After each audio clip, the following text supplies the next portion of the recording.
March Madness is not just a tournament. It's a cultural phenomenon. It's the buzzer beaters, the Cinderella stories, For three, yes! and heartbreak all rolled into one.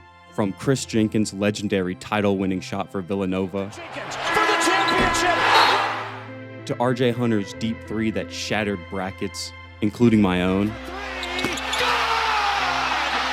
March Madness is the lifeblood of college basketball.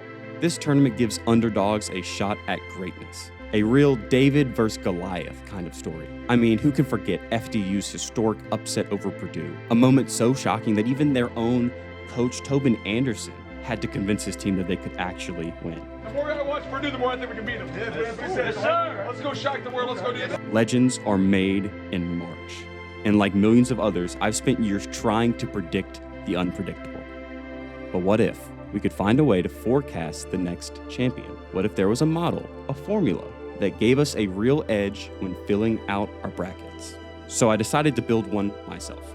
At the heart of this approach is my championship model, which assigns a championship score based on key advanced metrics. The score measures how well a team matches the profile of past champions using these following factors: adjusted efficiency margin, how dominant is your team overall? Effective field goal percentage, are they scoring efficiently? Turnover percentage, can they take care of the ball? Offensive rebounding percentage, are they creating second chance opportunities? Free throw percentage, can they close out tight games? Second half margin, do they take over in late games? Close win percentage, can they perform under pressure? And strength of schedule, how battle tested are they?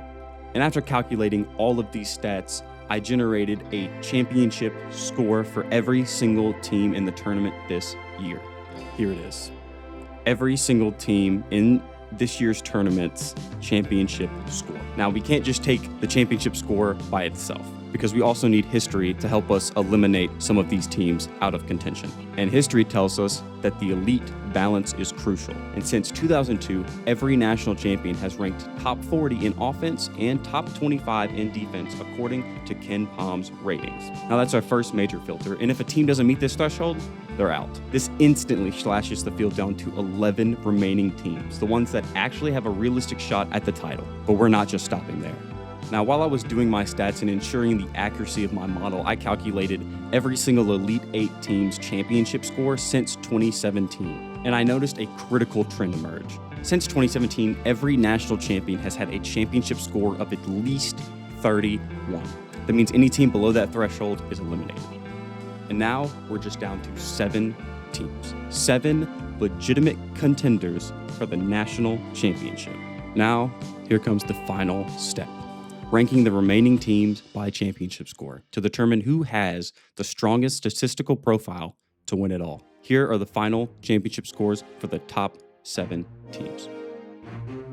While predicting a national champion with certainty is pretty much impossible, this model provides the strongest historical and analytical case for identifying the most likely title contenders. At the end of the day, predicting a national champion with 100% accuracy is impossible. Upsets happen, chaos reigns supreme, and March is built on madness. But with this model, we can tilt the odds in our favor and make smarter, data-driven decisions when filling out our brackets. So whether you're trying to win your office pool or just want to sound like the smartest person in your group chat, you now have an analytical edge over the competition.